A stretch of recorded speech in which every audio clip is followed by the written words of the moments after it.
Assalamualaikum warahmatullahi wabarakatuh. Terima kasih kepada semuanya yang telah menonton eh, video saya ini. Semoga kita semua menjadi manusia yang cerdas, manusia yang bisa berbagi ilmu pengetahuan, berbagi materialisme, dan berbagi ide-ide yang sangat luar biasa. Hari ini alhamdulillah saya telah menerima paket kiriman buku yang sangat baik sekali ya. Wah, ini luar biasa ini kalau mendengar storytelling dari para influencer, para di podcast YouTube ya, atau di media sosial manapun tentang buku Madok ini. Tapi di sini saya ingin mencoba membaca satu persatu, kata demi kata, kalimat demi kalimat, karena saya termasuk orang yang agak lambat berpikir tapi saya soalnya mudah menerima open minded ya ketika saya bisa menjelaskan tapi tidak bisa memahami, ini sama saja saya tong kosong dari bunyinya ya. Baiklah, sebelum kita membaca buku ini, mari kita berdoa dulu kepada Tuhan yang kuasa dan Allah Subhanahu wa taala, atau bagi agama lain boleh berdoa dengan cara dan adabnya masing-masing ya, agar kita terhindar dari jin-jin atau setan yang membawa diri kita menjadi sombong, menjadi angkuh, menjadi merasa paling benar, padahal sesuatu yang benar itu hanya datang dari Allah Subhanahu wa taala, dan manusia ini cuma bisa menjelaskan, menasihati. Kalau hidayah itu datang dari Allah ya. Baik, madilog itu artinya adalah MA itu adalah materialisme, D itu adalah dialektika, log itu adalah logika. Oke. Sejarah madilog ditulis di Rawajati dekat pabrik sepatu Kalibata Jaya Jakarta. Di sini saya berdiam dari 15 Juli 1942 sampai dengan pertengahan tahun 1943, mempelajari keadaan kota dan kampung Indonesia yang lebih dari 20 tahun ditinggalkan. Waktu yang dipakai buat menulis Marilog ialah lebih kurang 8 bulan, dari 15 Juli 1942 sampai dengan 30 Maret 1943. Berhenti 15 hari, 720 jam, ialah kira-kira 3 jam sehari. Luar biasa. Buku yang lain ialah Gabung aslinya sudah pulas setengah ditulis, tetapi terpaksa ditunda. Sebab yang pertama karena kehabisan uang, kedua sebab sang polisi Yuansa namanya di waktu itu, ini bapak penulis dan Malaka yang mencerita ya. Yuansa namanya di waktu itu sudah 2 kali datang memeriksa, menggeledah rumah, lebih tepat lagi pondok tempat saya tinggal, lantaran huruf Madilog dan gabungan Aslia terlampau kecil dan ditaruh di tempat yang tiada mengambil perhatian sama sekali, maka terlindung ia dari mata polisi. Terpeliharalah pula kedua kitab itu dan pengarang sendiri, seterusnya dari mata dan tongkat Kempai Jepang ya. Lantaran hawa kediaman saya itu sudah agak panas dan bahaya, kelaparan sudah mengintip, maka terpaksalah saya memberhentikan pekerjaan saya, meneruskan menulis Gabungan Aslia. Saya bertualang di daerah Banten mencari nafkah sambil memperlindungkan diri pula. Akhirnya saya dapat pekerjaan tetap di tambang arang. Banyak disinilah saya mendapat pekerjaan sedikit lebih tinggi dari Romusa biasa. Maklumlah orang tak punya diploma dan surat keterangan. Sampai menjadi pengurus semua Romusa dan penduduk kota Bayah dan sekitar dalam hal makanan, kesehatan, pulang pergi dan sakit, matinya Romusa ribuan orang dengan perantaraan kantor urusan prajurit pekerja. Sebagai ketua Badan Pembantu Pembelaan atau disingkat BPP dan Badan Pembantu Prajurit Pekerja BP3, saya akhirnya sampai dipilih menjadi wakil daerah Banten ke Kongres Angkatan Muda yang dijanjikan di Jakarta. Tetapi tak jadi itu. Bulan Juni 1945, disinilah saya berjumpa dengan pemuda seperti Sukarni, Khairul Saleh, dan lain yang sekarang mengambil bagian dalam pergerakan Persatuan Perjuangan. Juga dengan pemuda lainnya, umpamanya seorang jurnalis yang amat dikenal di sekitar Bayan ketika itu, tak lebih dan tak kurang dari Bang Bejat alias Anwar, Cokro Aminoto dan saudaranya. Pesan minyak ke minyak, pesan air ke air, kata pepatah. Demikianlah pengarang ini yang pada masa Jepang itu memperkenalkan dirinya dengan nama Ilyas Hussein, ya. Atau ini ejaan Indonesia Ilhussein, ya, Ilyas Hussein. Tapi ini biasanya Ilyas Hussein, ya. Dengan jalan memutar sampai juga ke golongan yang dicari yang mulai mengambil bagian besar dalam pergerakan kemerdekaan Indonesia. Pada tanggal 17 Agustus 1945 ialah golongan pemuda pekerjaan revolusioner sambil pemuda itu sampai sekarang terus berlaku. Ya, ini persatuan perjuangan yang sudah mulai menulis sejarah. Atas permintaan pemuda pula lah Madilog sekarang akan disebarkan di antara mereka yang masih sanggup menerimanya. Pena merayap di atas kertas dekat Cililitan, di bawah sayapnya pesawat Jepang yang setiap hari mendengungkan kecerobohannya. Di atas pondok saya, Madilog ikut lari bersembunyi ke bawah Banten, ikut pergi mengantarkan Romusa ke Jawa Tengah, dan ikut menggeleng-geleng kepala memberhentikan proklamasi Republik Indonesia. Di belakang sekali ikut pula ditangkap di Surabaya bersama pengarangnya. Berhubung dengan gara-gara termalakal palsu, bahkan hampir saja Madilog hilang. Baru 3 tahun sesudah lahirnya itu, Madilog sekarang memperkenalkan dirinya, memproklamirkan dirinya kepada mereka yang sudi menerimanya.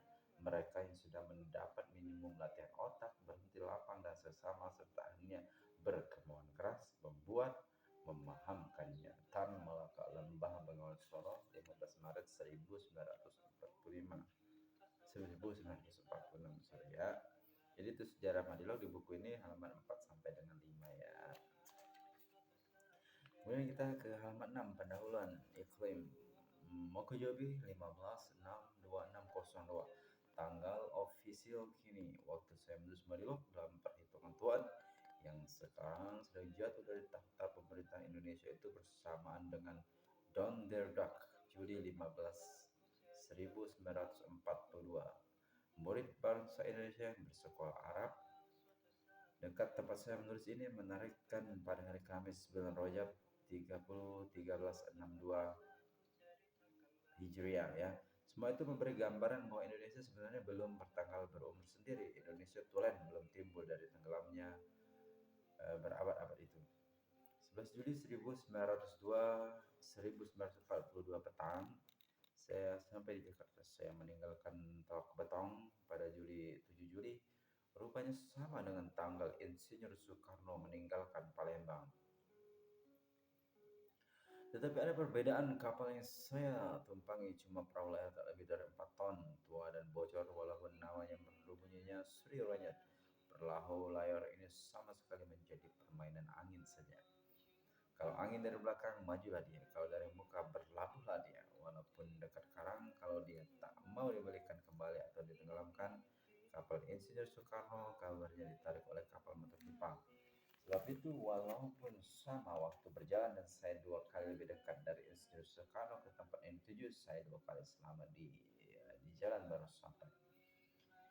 Ada lagi perbedaan, walaupun pembuangan saya 2 kali pula selama pembuangan Insinyur Soekarno yang 10 tahun itu, dan saya sebetulnya bukan dikembalikan dengan resmi, melainkan kembali sendiri. Saya belum boleh bekerja dengan terbuka, sedangkan Insinyur Soekarno sudah diberi izin buat membuat propaganda. Dalam sinar matahari diterbitkan oleh Kepala Bagian Umum dari Barisan Propaganda Dai Nippon, Palembang, dalam nomor 49 KYB atau Selasa tanggal 23 bulan 6 2602. Dalam artikel di barisan depan, Tuan Soekarno mengajarkan pada rakyat Indonesia bekerja bersama-sama sekuat tenaga dengan Dai Nippon.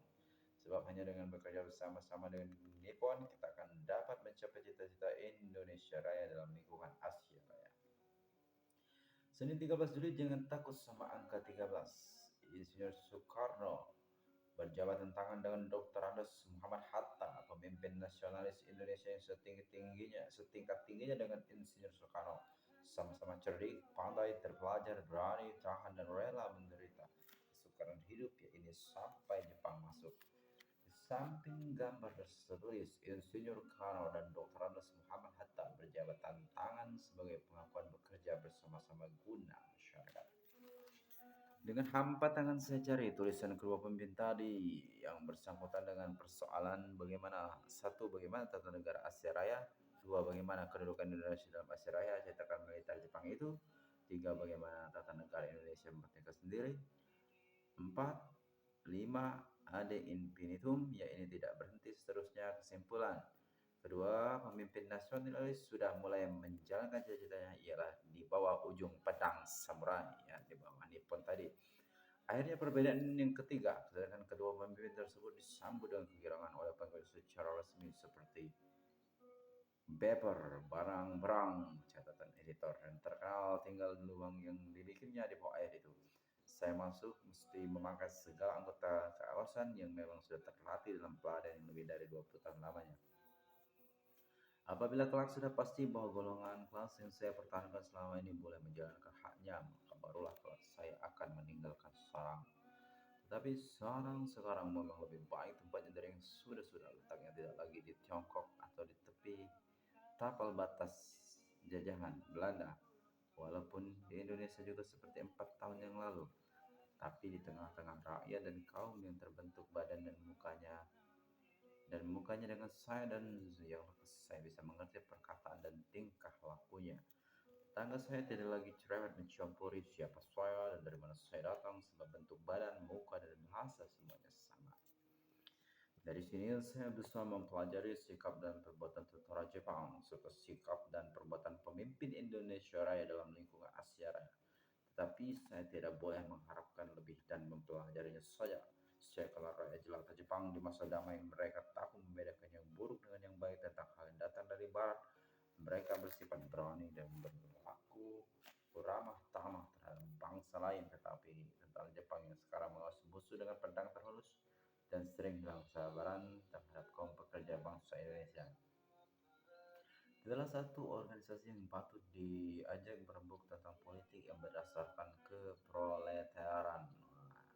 Ketua Kota Jakarta Haji Dahlan Abdullah ini duduk sebangku dengan saya ketika belajar di Indonesia dan sering sekamar, tidur dan makan makan di Indonesia dan Eropa. Dr. Andes Muhammad Atta bukan asing buat saya. Saya belum bertemu muka dengan istrinya Soekarno, tapi perkataan simpati terhadap saya dulu banyak yang saya baca. Ketiganya mereka ada di sini dekat dan kalau saya menemui mereka, saya bisa ambil kembali uang saya yang dulu tersimpan dalam bank Belanda. Jangan centang. Sebelum pergi ke luar negeri, saya bisa longgarkan kehidupan saya. Dijumpai keluarga saya yang masih mencari kuburan ibu dan bapak yang keduanya meninggal di waktu saya bertualang. Tetapi tentu susah mungkin mustahil buat saya melalui pagar besi dan ini pun berkeliling rumah mereka. Seandainya bisa, tentulah sarang saya tak akan aman lagi. Begitulah iklim suasana politik ketika saya mulai melahirkan Badilog. Di atas kertas, saya berada di tengah-tengah rakyat jelata Indonesia, dekat keluarga dan para sahabat, tetapi keadaan dan paham saya memaksa saya tinggal sendiri di tengah masyarakat sering menyebut-nyebut nama tetapi tak mengenal rupa saya. Terbelah mulanya pertanyaan dalam diri saya, buku manakah yang pertama mesti tulis yang paling cocok dengan keadaan diri dari luar diri saya. Ada 3 buku yang sudah bertahun saya kandung dalam pikiran tetapi belum bisa dilahirkan. Satu, Undang Kaum Proletar Republik yang sekarang saya namai Madilog. Dua, Federasi Australia ialah potongan dari Asia Australia. Ini federasi dari segala negara pada jembatan antara Asia dan Australia dengan kepalanya di Asia dan Australia. Tiga, beberapa pengalaman saya yang boleh menjadi pengalaman dan nasihat buat mereka yang suka menerima. Dalam keadaan biasa, ketiganya boleh dicetak pada satu waktu, yaitu berdikit-dikit karena memang istrinya sudah dikandung, cuma belum diatur sebab waktu dan tempat selamanya ini tak mengizinkan buat melahirkan. Dalam menghasilkan buah pikiran, kita juga berjumpa dengan soal-soal seperti yang dijumpai kalau orang menghasilkan barang dagangan. Orang tidak saja mesti memikirkan perkara belanja alias ongkos buat menghasilkan, tetapi juga perkara permintaan orang ramai atau demand. Ongkos boleh saya cari di Tiongkok. Saya mempunyai pencarian sendiri ketika kapal terbang Jepang sampai di Amoy. Penghabisan bulan Agustus 1937. Saya mesti tinggalkan School of Foreign Language yang saya dirikan sendiri yang pesat majunya itu. saya mesti pindah ke selatan terutama sebab semua murid saya lari dan penduduk Amoy cerai-berai di Singapura. Di Singapura adalah masyarakat Tionghoa dengan damai dan paspor Tionghoa sudah tentu di luar pengetahuan Inggris yang asik mencium jari saya. Saya beruntung bisa memanjat dari sekolah rendah sampai ke sekolah menengah tinggi tertinggi di Asia yaitu Nanyang Chinese Normal School NCNS. Di sini saya menyamar sebagai Tan Hao Seng, jadi guru bahasa Inggris sampai sekolahnya tutup ketika Jepang masuk. Jadi kalau perkara ongkos saja saya dapat mencetak buku-buku yang perlu. Pendapatan yang saya sebagai guru Inggris cenderung lebih dari cukup buat diri sendiri, tapi perkara pembagian ada hal lain. Ini rapat beruntung pada kekuatan di luar diri saya. Walaupun dari tahun 1935 untuk saya seolah lumpuh karena kesehatan sangat terganggu, tetapi karena permintaan ramai ada keras saya dalam kesusahan dan keamanan hidup amat terganggu dan terpaksa saya lari ke sana sini, bisa juga menciptakan Naruto di Republik Indonesia. Masa aksi dan semangat muda, semuanya perlu buat nasihat bara pergerakan di Indonesia. Sukarnya perhubungan dan jauh tempat saya, maka sedikit sekali buku itu sampai di tangan yang mempertanggungjawabkan di Indonesia. Barangkali 99% dari semua buku tersebut masih cerai-berai atau lap di luar Indonesia, tetapi di mana sampai hasilnya ada juga menyenangkan. Demikianlah sesudah saya sendiri ditangkap di Hong Kong pada penghabisan tahun 1932. Inilah yang ketiga kali dan semua teman sebelumnya ditangkap di Singapura dan diasingkan. Maka perhubungan saya dengan sahabat dan teman sebelumnya di semua tempat sama sekali terputus. Beberapa kali saya coba mengadakan hubungan dengan rakyat Indonesia dari Singapura, tetapi semua itu gagal. Di Singapura dari tahun 1937 sampai 1942 saya saksikan dan sedih bagaimana besarnya kesukaan yang oleh rakyat dan proletar dalam hal mendirikan susunan politik, terlebih-lebih pula dalam hal mengatur susunan tersembunyi. Jauh terbelakangnya Indonesia dalam hal mengatur susunan tersembunyi dari Tiongkok umpamanya. Saya percaya pemerintahan kepada buku ada cukup keras serta nafsu dan keberanian mencari atau membagikan buku-buku telah cukup besar, tapi Indonesia belum lagi sanggup mengatasi tamparan reaksi Belanda. Percumalah kalau buku itu dicetak, walaupun semua alat pencetakan sudah dapat berhubung dengan itu terpaksa saya mengundurkan maksud saya bertahun-tahun sampai sekarang. Banyak proletar mesin baca buku industri catatan editor dan tanah baca buruh pertanian catatan editor di Indonesia, dan kekuatannya yang bersembunyi memang sudah cukup kuat buat memberebut kekuasaan dari imperialisme Belanda. Tapi didirikannya sangat tipis dan tidak cocok dengan keperluan dan kewajiban kelasnya di hari depan.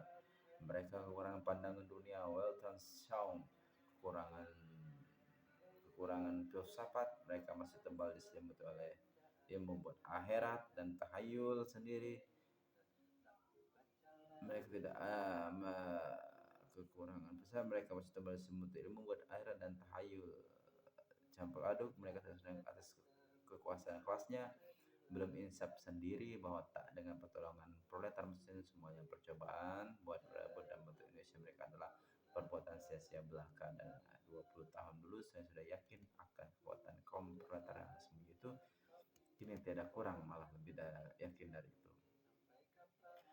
Filsafat kaum proletar memang sudah ada, yaitu di barat, tetapi dengan menyalin semua buku dialektis materialisme dan menyorongkan buku-buku itu pada proletar Indonesia, kita tiada akan dapat hasil yang mencernakan paham yang berurat